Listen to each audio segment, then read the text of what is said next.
नमस्कार दोस्तों, आपका हार्दिक स्वागत है आपके अपने YouTube चैनल पर।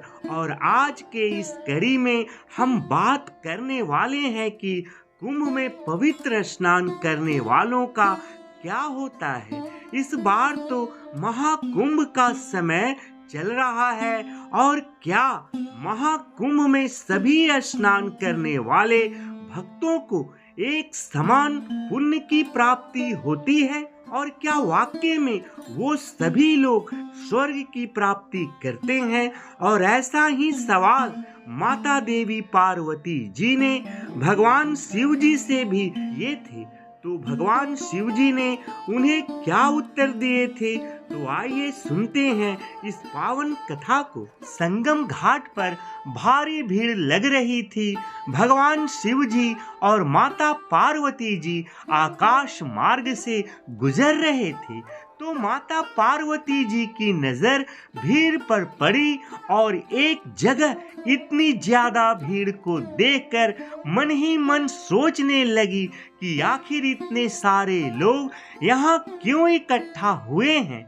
जब उन्हें समझ में नहीं आया तो तुरंत भगवान शिव जी से बोली, हे प्रभु, इतनी भीड़ का क्या कारण है।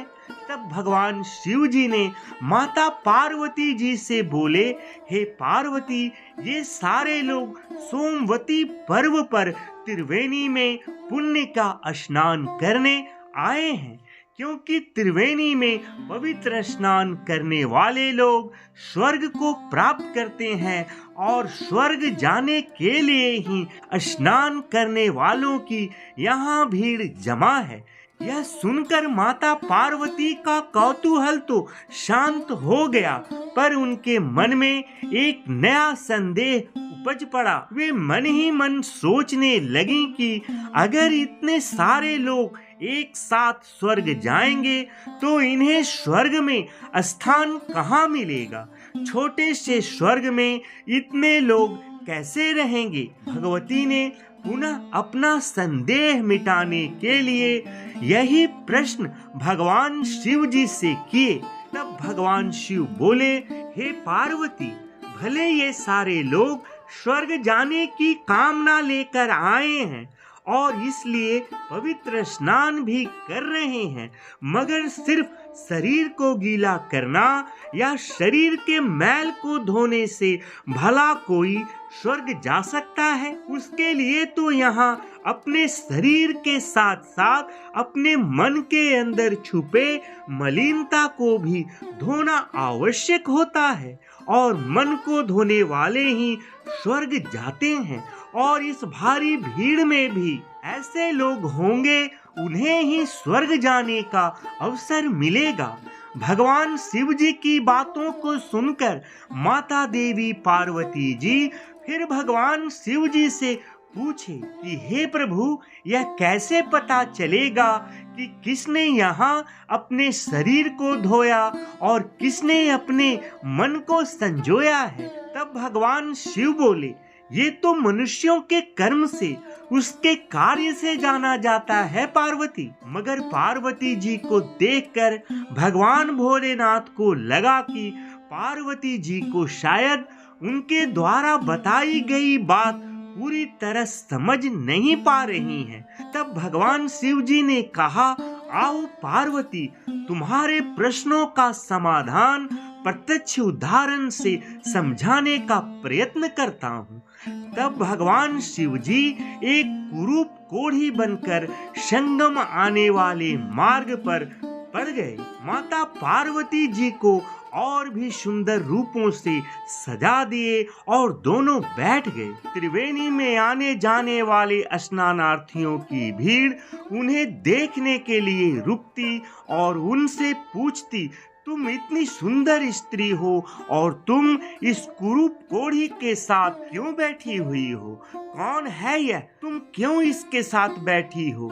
माता पार्वती जी वही रटा रटाया हुआ विवरण सुनाती रहती। यह कोढ़ी मेरा पति है, कुंभ स्नान की इच्छा से आए हैं, मगर गरीबी के कारण इन्हें कंधे पर रख कर लाई हूँ।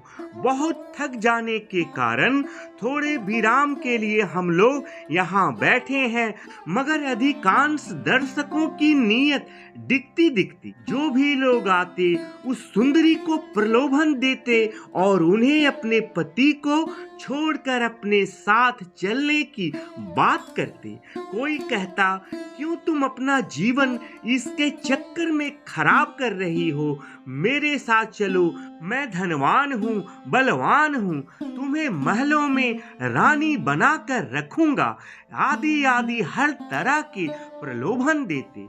माता पार्वती उन लोगों की बातें सुनकर लज्जा से गड़ गईं और मन ही मन सोचने लगी, भला ऐसे ऐसे भी लोग कुंभ स्नान को आते हैं क्या? और उन्हें बहुत निराशा भी होती। संध्या हो चली तो एक उदार व्यक्ति आए। उन्होंने माता पार्वती जी से यानी उस सुंदरी से पूरा विवरण सुना तो उनकी आंखों से आंसू भर आए। उस व्यक्ति ने उन्हें सहायता करने का प्रस्ताव किया और उस कोढ़ी को अपने कंधे पर लाद कर संगम तट तक पहुंचाया। उन्हें पवित्र संगम में डुबकी लगवाने के बाद उनके पास जो भी खाने पीने का सामान था उन दोनों को भी बड़ा ही आदर भाव से खिलाया और उस सुंदर स्त्री को बार बार नमन करते हुए कहा, हे देवी, आप धन्य हैं, आप जैसी देवियां ही इस धरती की स्तंभ हैं और आप जो इस प्रकार अपना धर्म निभा रही हैं, आप लोगों की सेवा करके मैं भी धन्य हो गया। और उसके बाद वह दोनों को प्रणाम कर चला गया। अब क्या था, भगवान शिव जी का प्रयोजन पूरा हो गया था। शिव पार्वती उठे और कैलाश की ओर चले गए। रास्ते में भगवान शिव जी ने कहा, देखा पार्वती, इतनों में एक ही व्यक्ति ऐसा था जिसने अपने मन को धोया और स्वर्ग का रास्ता बनाया। कुंभ स्नान का महत्व तो सही में बहुत है, पर उसके साथ मन भी धोने की शर्त लगी है। तब माता पार्वती जी बोली, मैं समझ गई हूँ प्रभु, कुंभ जैसे महान पर्व में भी स्नान करके भी कुछ लोगों को उसके पुण्य फल से क्यों वंचित रहते हैं। हर हर महादेव। जय मैया गौरी पार्वती।